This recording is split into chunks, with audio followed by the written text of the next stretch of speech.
Hello दोस्तों, आप देख रहे हैं टी कोड इंडियन। तो जैसा कि आपको पता होगा कि स्टैटिक जीके का सीरीज़ हमारा स्टार्ट हो गया है। 3 लेक्चर हमने कंप्लीट कर लिए हैं।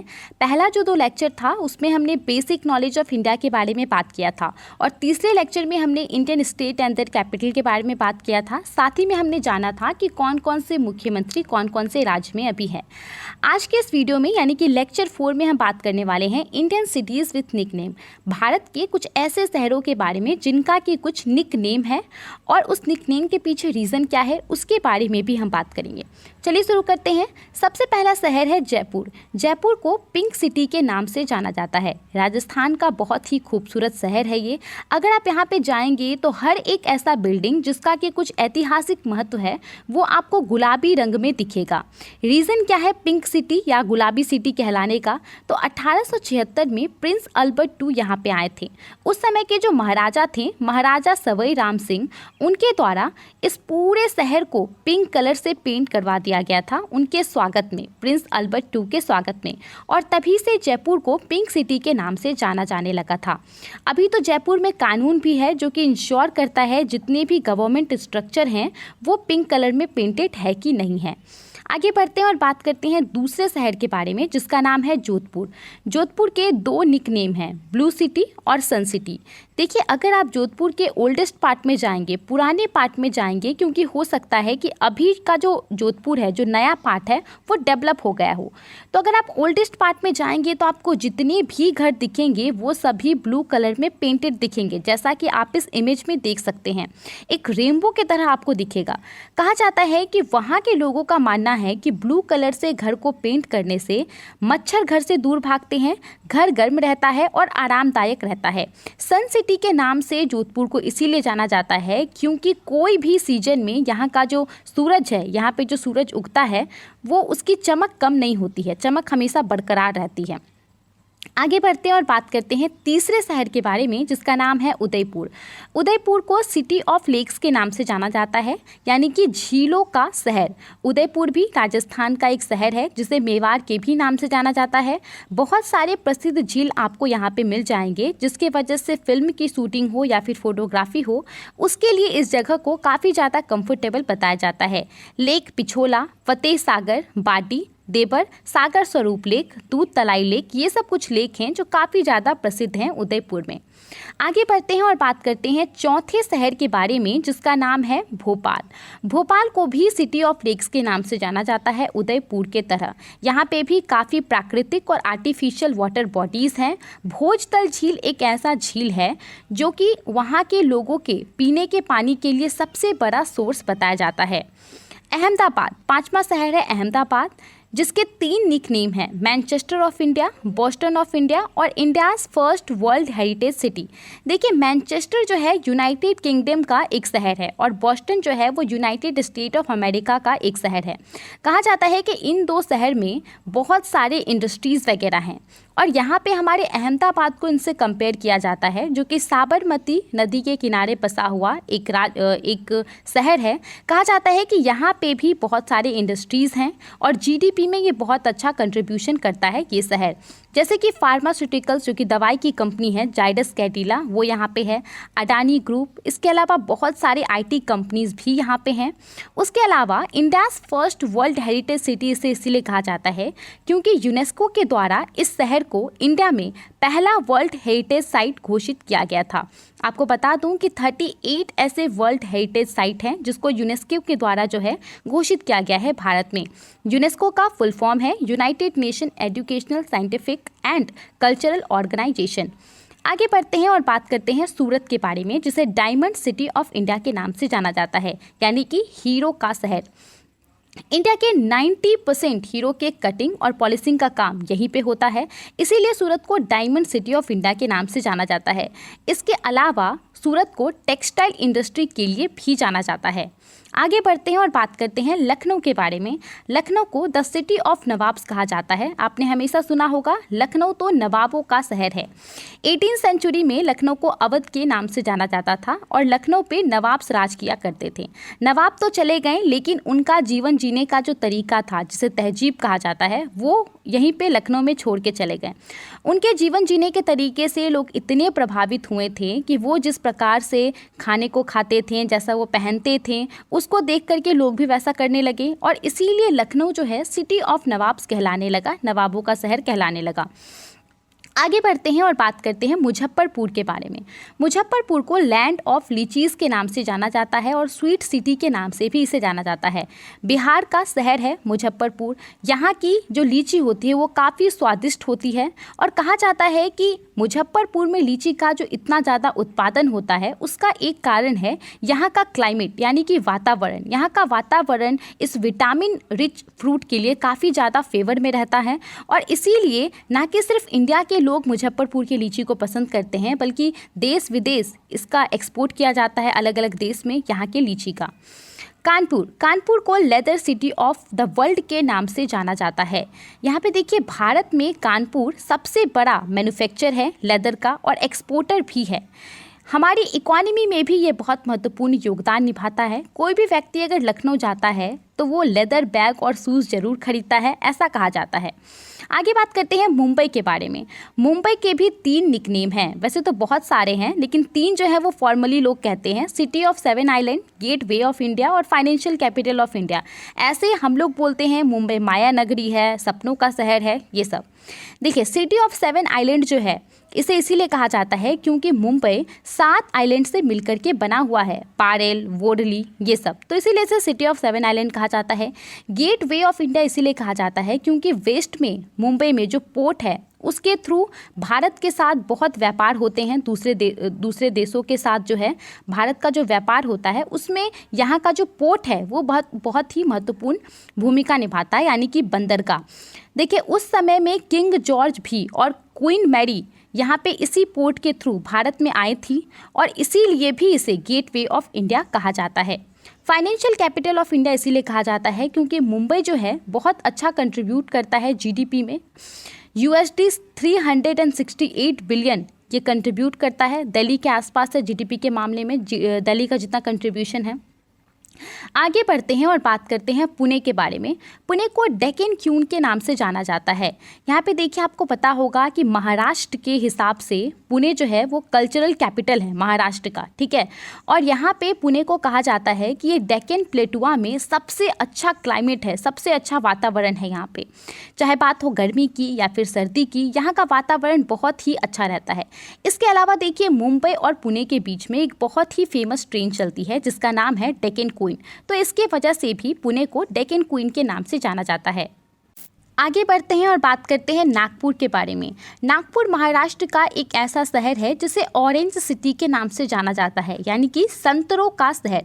कहा जाता है कि यहाँ पे सबसे ज़्यादा संतरों का उत्पादन होता है और यहाँ के जो संतरे रहते हैं वो काफ़ी ज़्यादा फ्रेश रहते हैं। इसके वजह से वैश्विक स्तर पे इसका एक अलग ही ट्रेडमार्क रहता है। संतरे में विटामिन C पाया जाता है और यहाँ पे वो काफ़ी सस्ते रेट में मिलता है, 12 रुपये पर डजन के हिसाब से मिलता है। नागपुर का और भी एक निकनेम है टाइगर कैपिटल ऑफ इंडिया। देखिए, नागपुर में बहुत सारी टाइगर रिजर्व्स हैं जिसके कारण इसका nickname tiger capital of India है। आगे बढ़ते हैं और बात करते हैं जलगांव के बारे में, जो कि महाराष्ट्र का ही एक शहर है और जिसका निकनेम है बनाना सिटी, यानी कि केलों का शहर। दुनिया में 7वें नंबर पे आता है, 7th लार्जेस्ट प्रोड्यूसर है केलों के मामले में।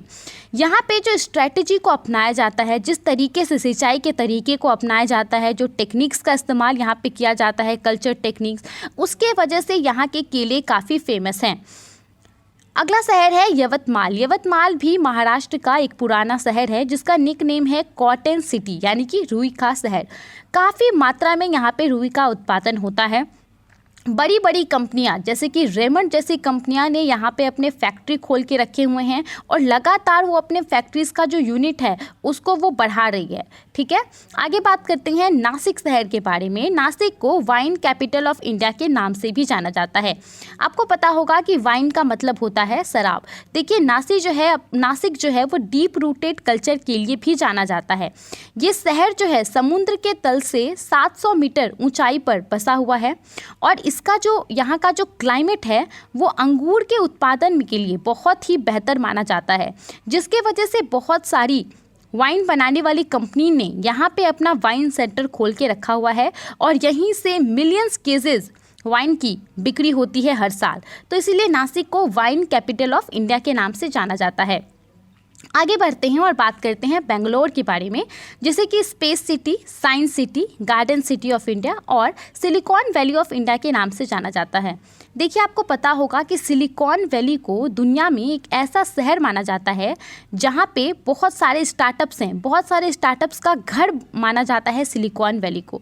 उसी प्रकार से देखिए हमारे बेंगलोर को सिलिकॉन वैली से इसीलिए कंपेयर किया जाता है क्योंकि इंडिया में बहुत सारी आईटी कंपनीज, स्टार्टअप्स के लिए बेंगलोर उनका घर है, ठीक है। तो इसीलिए हमेशा बेंगलोर को जो है सिलिकॉन वैली से कंपेयर किया जाता है। उसके अलावा देखिए बेंगलोर जो है एक बहुत ही हरा भरा शहर है। यहाँ पे क्यूबॉन पार्क आपको मिलेगा, लाल बाग बोटैनिकल गार्डन मिलेगा आपको, एमएन कृष्णा राव पार्क मिलेगा। इसके वजह से गार्डन सिटी ऑफ इंडिया भी बेंगलोर कहलाता है। आगे बात करते हैं मंगलोर के बारे में। देखिए मंगलोर का भी 2 निकनेम है, रोम ऑफ द ईस्ट, ईस्ट का रोम, और क्रेडल ऑफ इंडियन बैंकिंग। देखिए यहाँ पे रोम जो है वो एक ऐसा शहर है जो कि सबसे ज़्यादा प्राचीनतम शहर बताया जाता है। हमेशा मंगलोर को इसके साथ कंपेयर किया जाता है क्योंकि मंगलोर में भी बहुत सारे आर्किटेक्चर आपको मिलेंगे, आपको ब्रोंज स्टैचूज़ वहाँ पे मिल जाएंगे, पुराने चर्च आपको मिलेंगे, ऐतिहासिक बिल्डिंग्स आपको मिलेंगे। इसीलिए मंगलोर को जो है रोम से कंपेयर किया जाता है। रोम जो है इटली का एक शहर है, इटली की राजधानी है रोम, ठीक है। अब देखिए यहाँ पे क्रेडल ऑफ इंडियन बैंकिंग इसे इसीलिए कहा जाता है क्योंकि कर्नाटक जो है, कर्नाटक ने बहुत सारे इंडियन बैंक को राइज दिया है, हेल्प किया है आगे बढ़ने में, जिसमें कि कैनरा बैंक है, कॉरपोरेशन बैंक है, स्टेट बैंक ऑफ मैसूर है, कर्नाटक बैंक है, सिंडिकेट बैंक है। और इन सब में जो मंगलोर है उसने बहुत ही महत्वपूर्ण रोल प्ले किया है। तो इसीलिए मंगलोर को क्रेडल ऑफ इंडियन बैंकिंग कहा जाता है। आगे बढ़ते हैं और बात करते हैं मैसूर के बारे में। देखिए मैसूर को सैंडलवुड सिटी कहा जाता है। सैंडलवुड का मतलब होता है चंदन की लकड़ी। तो यहाँ की जो चंदन की लकड़ी होती है वो काफ़ी ज़्यादा फेमस है।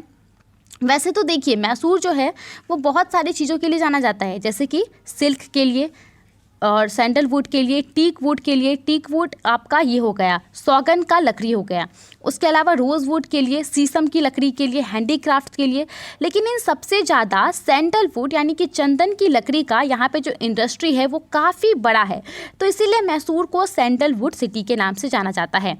आगे बढ़ते हैं और बात करते हैं कोलकाता के बारे में। कोलकाता को सिटी ऑफ पैलेसेस या फिर और द सिटी ऑफ जॉय के नाम से जाना जाता है। देखिए कोलकाता के जो लोग हैं वो किसी भी त्यौहार को बहुत ही खुशी के साथ मनाते हैं, चाहे बात हो दुर्गा पूजा की, क्रिसमस की, ईद की या फिर नए साल की। वो लोग अपना एक अलग ही स्टाइल से हर एक फेस्टिवल को सेलिब्रेट करते हैं। इन सब को देखते हुए फ्रेंच ऑथर डोमिनिक लेपियर के द्वारा कहा गया कि कोलकाता जो है वो सिटी ऑफ जॉय है, खुशियों का शहर है। उसके अलावा देखिए यहाँ पे विक्टोरिया मेमोरियल, फोर्ट विलियम जैसे प्लेस हैं जिसकी वजह से कोलकाता का नाम सिटी ऑफ पैलेसेस पड़ा है। अगला शहर है आसनसोल। आसनसोल को लैंड ऑफ ब्लैक डायमंड के नाम से जाना जाता है, यानी कि कोयलों का भूमि है, कोयलों का शहर है। वेस्ट बंगाल में आता है आसनसोल। यहाँ पे देखिए बहुत सारे मल्ला डायनेस्टी, जैन लीडर्स के द्वारा काफ़ी दिनों तक जो है ब्लैक डायमंड या फिर कोयला के बिजनेस को जो है आगे बढ़ाया गया और व्यवसायी के लिए आसनसोल के अंतर्गत इसे एक बहुत अच्छा बिजनेस माना जाता है। अगला शहर है विशाखापट्टनम। विशाखापट्टनम आंध्र प्रदेश का एक ऐसा शहर है जिसे द सिटी ऑफ डेस्टिनी और गोवा ऑफ द ईस्ट के नाम से जाना जाता है। विशाखापट्टनम का नाम जो है हिंदू भगवान विशाखा के नाम पे रखा गया है। विशाखापट्टनम ईस्टर्न घाट और बे ऑफ बंगाल से घिरा हुआ है और इसके लैंडस्केपिंग व्यू के कारण ही विशाखापट्टनम सिटी ऑफ डेस्टिनी कहलाता है, यानी कि भाग्यों का शहर कहलाता है। गोवा ऑफ द ईस्ट के नाम से भी ये जाना जाता है कि ईस्ट में गोवा है ये, जिस प्रकार से वेस्ट में हमारा गोवा है जहाँ पे पोर्ट्स आपको मिलेंगे, 20 मिलेंगे, 8 मिलेंगे। उसी प्रकार से ईस्ट में जो विशाखापट्टनम है वहाँ पे भी आपको पोर्ट्स मिलेंगे, बीच मिलेंगे, तो इसीलिए विशाखापट्टनम को गोवा ऑफ द ईस्ट के नाम से भी जाना जाता है। अगला शहर है हैदराबाद। हैदराबाद को सिटी ऑफ पर्ल्स के नाम से जाना जाता है और हाईटेक सिटी के नाम से भी हैदराबाद को जाना जाता है। हैदराबाद के निजाम्स जब एक बार फारस की खाड़ी गए थे, यानी कि पर्सियन गल्फ गए थे, तो वहाँ से वो लोग अपने पत्नियों के लिए मोती लेकर के आए थे और उसके बाद से ही वहाँ पे जो मोतियों का डिमांड है वो काफ़ी ज़्यादा बढ़ गया। बहुत सारे व्यापारी इसमें अपना हाथ आजमाने लगे। हैदराबाद में एक ऐसा गांव है चंडमपेट जो कि पूरी तरह से डेडिकेटेड है मोतियों की ड्रिलिंग और पॉलिशिंग के लिए। इसके अलावा हैदराबाद को हाईटेक सिटी के नाम से भी जाना जाता है क्योंकि हैदराबाद में एक ऐसा रीजन है जिसका नाम है साइबराबाद और ये पूरी तरह से आईटी इंडस्ट्री को डेडिकेटेड है, तो इसीलिए इसे हाईटेक सिटी के नाम से जाना जाता है। यहाँ पे हाईटेक का फुल फॉर्म है Hyderabad information technology engineering consultancy city और हाईटेक। आगे बढ़ते हैं और बात करते हैं कोची के बारे में। देखिए, कोची को क्वीन ऑफ अरेबियन सी कहा जाता है, अरब सागर की महारानी इसे कहा जाता है क्योंकि कोची जो है वो अरब सागर के आसपास स्थित है। 14वीं सेंचुरी में यहीं से इसी पोर्ट के थ्रू जो है मसालों का बिजनेस हुआ करता था और उसके बाद से अभी तक ये जो बिज़नेस है वो चल रहा है। तो इकोनॉमी, हिस्टोरिकल और सोशल फैक्टर के कारण जो है अभी भी कोची को क्वीन ऑफ अरेबियन सी के नाम से जाना जाता है। अगला शहर है कैलीकट। देखिए, सबसे पहले तो कैलीकट जो है केरल का एक ऐसा शहर है जिसको कोझिकोड के नाम से भी जाना जाता है। इसे सिटी ऑफ स्पाइसेस कहते हैं, यानी कि मसालों का शहर है ये। मिर्ची, उसके बाद आपका लौंग हो गया, इलायची हो गया, इलायची, लौंग, उसके बाद आपका दालचीनी, अदरक, हल्दी, इमली, ये सब ऐसे आपके मसालों के नाम हैं जो कि यहाँ पे कैलीकट में इसका प्रोडक्शन होता है। इसको पैक करके यहाँ से बहुत सारी जगह पर भेजा जाता है। तो यहाँ पे इसीलिए इसे कहा गया है कि कैलीकट जो है वो सिटी ऑफ स्पाइसेस है। अगला शहर है त्रिशूर। त्रिशूर केरल का एक ऐसा शहर है जिसे गोल्ड कैपिटल ऑफ इंडिया कहा जाता है, यानी कि सोने की राजधानी कहा जाता है। भारत की सोने की राजधानी है त्रिशूर। इंडिया के 30% जो सोने की ज्वेलरी है वो इसी शहर में आपको मिलेगी और केरल के रेवेन्यू में ये बहुत ही महत्वपूर्ण योगदान निभाता है। 700 करोड़ रुपीस इसके अर्निंग को बताया जाता है।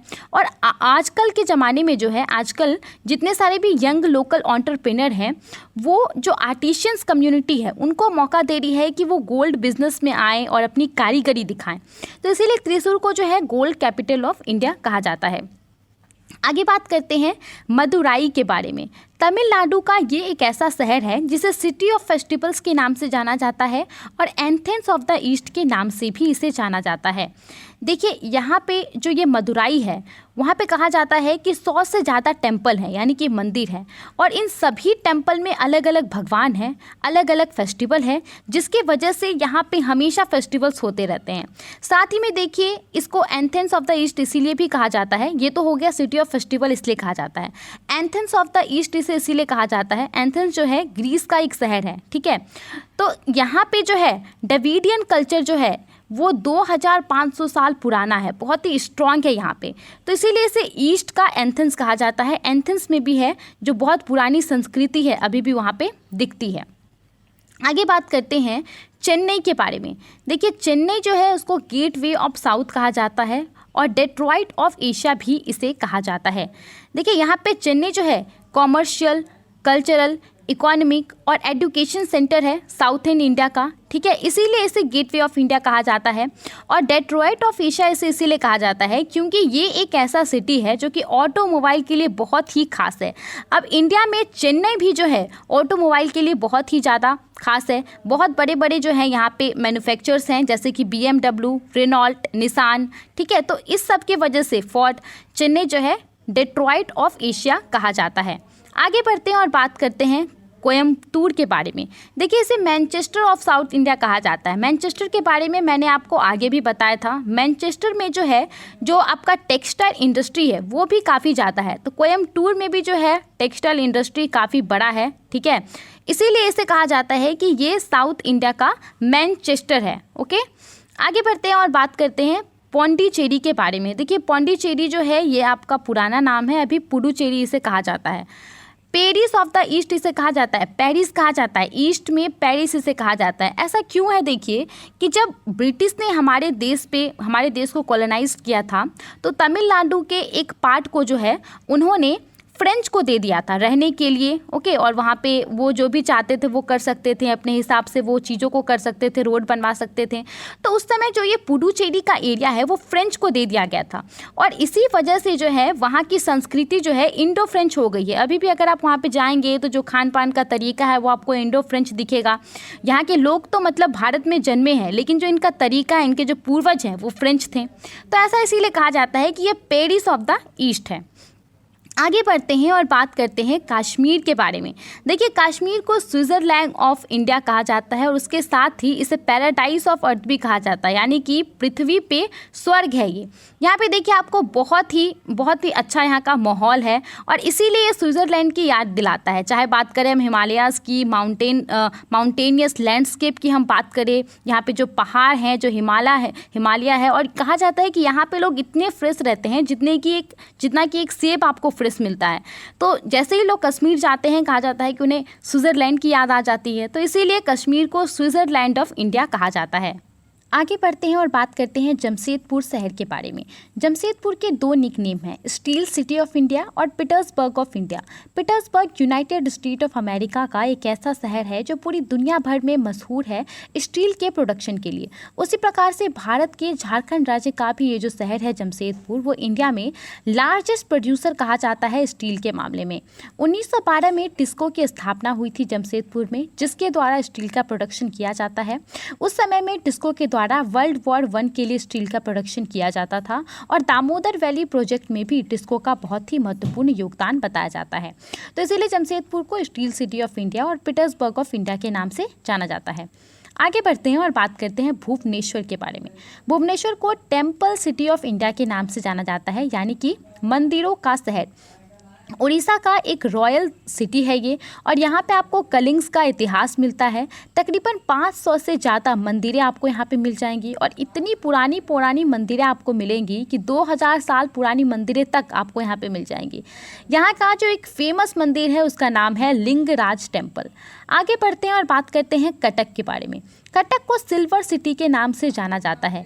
देखिए यहाँ पे जो है ये जो सिल्वर्स का आपको हर चीज़ मिल जाएगा, आपको ज्वेलरी मिल जाएगा, आपको बर्तन मिल जाएगा सिल्वर का, और इसके ऊपर जो काम रहता है वो बहुत ही खूबसूरत आपको यहाँ पे काम मिलेगा। तो इसके वजह से लोग काफ़ी पसंद करते हैं यहाँ पे कटक के चांदी के सामान को काफ़ी ज़्यादा पसंद करते हैं।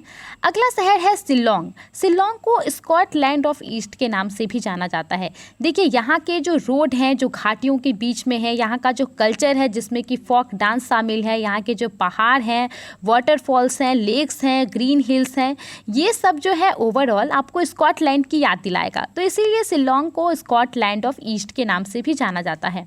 अगला शहर है देखिए हैदराबाद और सिकंदराबाद। इन दोनों शहर को ट्विन सिटी के नाम से जाना जाता है। देखिए हैदराबाद की स्थापना जो है मोहम्मद कुतुब शाह के द्वारा की गई थी। वहीं पे यहाँ पे जो सिकंदराबाद है वो एक ब्रिटिश कैंटोनमेंट था, यानी कि देखिए हैदराबाद के निजाम्स के द्वारा जो है इसको दे दिया गया था, यानी कि इस एरिया में जो है ब्रिटिश के परिवार रहते थे, जो भी ब्रिटिश लोग थे वो लोग रहते थे। हुसैन सागर एक जियोग्राफी एक ऐसा शहर है जो कि इन दोनों हैदराबाद और सिकंदराबाद को जो है अलग करता है। तो इसीलिए हैदराबाद और सिकंदराबाद को ट्विन सिटी के नाम से जाना जाता है। अगला शहर है अमृतसर। देखिए अमृतसर को गोल्डन सिटी के नाम से जाना जाता है क्योंकि अमृतसर में एक गोल्डन टेम्पल है। इसे सिख धर्म के लोगों के लिए यहाँ पे एक पवित्र मकबरा है, ठीक है। पहले कहा जाता है कि यहाँ पे बस एक कुआं था, जिसके बाद देखते ही देखते इस कुएं के चारों तरफ ये पूरा जो अमृतसर शहर है वो बैठ जाता है। इसके अलावा और एक बात है, यहाँ पे गोल्डन टेम्पल को हरमिंदर साहिब के नाम से भी जाना जाता है।